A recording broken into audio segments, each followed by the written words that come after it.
आदरणीय अध्यापकों और मित्रों को मेरा सादर प्रणाम। आज 31 जुलाई हिंदी साहित्य गगन के एक जगमगाते तारा मुंशी प्रेमचंद जी की जन्म वार्षिक है। उनकी जीवनी के बारे में सुनिए। नमस्कार, मैं कीर्तना 10वीं कक्षा में पढ़ रही हूँ और आज मैं आपके सामने मुंशी प्रेमचंद के बारे में कुछ शब्द बोलना चाहती हूँ। हिंदी साहित्य ज्ञान संस्कारों का एक ऐसा गहरा समुद्र है जिनमें अनंत रत्नों मणियों के समान कवि, लेखक, साहित्यकार तथा उनके किए गए रचनात्मक कार्य अंतर्निहित है। हिंदी साहित्य जगत में प्रेमचंद जी का नाम बड़े आदर से लिया जाता है। प्रेमचंद जी को हम हिंदी साहित्य के आदर्श स्तंभ भी कह सकते हैं। हिंदी कथा साहित्य को गौरव प्रदान करने तथा उसे अंतर्राष्ट्रीय कथा साहित्य के समक्ष लाने का श्रेय हम प्रेमचंद जी को भी दे सकते हैं। इनके कथा साहित्य में समाज के हर वर्ग का बड़ा मौलिक चित्रण हमें मिलता है। ग्रामीण जीवन के दुख दर्द अभाव पीड़ा का तो उन्होंने इतना मार्मिक चित्रण किया कि पाठक उसके प्रभावित हुए बिना नहीं रह सकते। प्रेमचंद जी का जन्म सन 1980 को वाराणसी जिले के पांडेपुर नामक कस्बे के समीप लम्ही नामक ग्राम में हुआ था। इनके पिता कायस्थ घराने के सदाचारी व्यक्ति थे जो उन दिनों डाकघर में मुंशी थे। इनकी पिता एक सीधी सरल घरेलू महिला थी।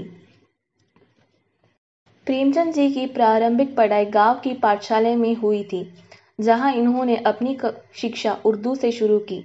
मुंशी जी ने किंग्सवे कॉलेज से सन 1898 में मैट्रिक परीक्षा पास की। इसके बाद सरकारी नौकरी में आकर इंटर परीक्षा पास की। साथ ही सरकारी नौकरी में उन्नति करके ये सब डिप्यूटी इंस्पेक्टर ऑफ स्कूल बने। इन पर सन 1921 के तत्कालीन स्वतंत्रता सेनानियों का प्रभाव पड़ा और अपनी सरकारी पद को छोड़कर बस्ती जिले में मास्टरी करने लगे। साथ ही दुलारीलाल भार्गव के अनुरोध पर लखनऊ में माधुरी का संपादन करना शुरू किए, पर वहां पर ज्यादा समय तक टिक नहीं सके और काशी आकर हंस निकालना शुरू किया। प्रेमचंद का साहित्य मंगलकारी है। आदर्शोन्मुख यथार्थवाद ही उनके रचनाओं की विशेषता है। वे शाश्वत जीवन मूल्यों के लेखक थे। उन्होंने जीवन की कठोरता व वास्तविकता का सच्चा परिचय प्राप्त कर पराधीनता के भोगा था। हिंदी जगत में वैसे तो इनके सारे साहित्य का आदर होता है, पर करबला, संग्राम, प्रेम की वेदी, रूहानी शादी, रूठी रानी इनकी अन्य औपन्यासिक कृतियां हैं जिनका हिंदी साहित्य में अलग स्थान है। कम लोगों ही जानते हैं शायद कि मुंशी प्रेमचंद जी पहले उर्दू में ही लिखा करते थे, क्योंकि उर्दू उन्होंने बचपन से पढ़ी थी। धीरे धीरे उन्होंने स्वयं ही आत्ममथन कर हिंदी में भी लिखना शुरू किया। कहा जाता है कि यही वजह है जिस कारण हमें उनकी भाषा में उर्दू की छाप मिलती है। इनकी लेखनी इतनी सरल व सीधी सादी होती है कि हर वर्ग उस भाषा को आसानी से समझ सके।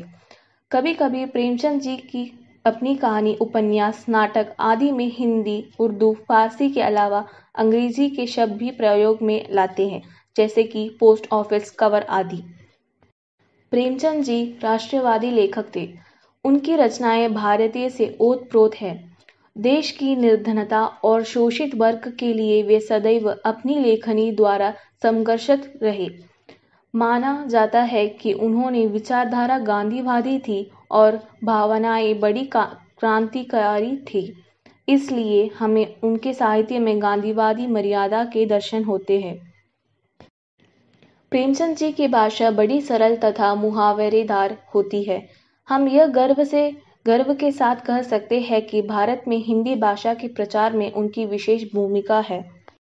प्रेमचंद जी की बराबरी हम हीरे के साथ कर सकते हैं, जो सदा चमकता रहेगा, कभी मंद नहीं पड़ सकता है। वह हिंदी साहित्य जगत के एक ऐसे तारे हैं जो साहित्याकाश में सदैव जगमगाते रहेंगे। प्रेमचंद जी ने कई कहानियों लिखी है, जिनका संकलन मानसरोवर नामक पुस्तक में किया गया है। इस पुस्तक के 8 खंड है, जिसमें हमें प्रेमचंद जी की सारी कहानियां पढ़ने मिल सकती है। कहानियां के अलावा प्रेमचंद जी ने उपन्यास भी कई लिखे हैं, जिसमें गोदान, गबन, कर्मभूमि आदि अमर है। प्रेमचंद जी ने कई लेख लिखे, कई निबंध लिखे, कई नाटक लिखे,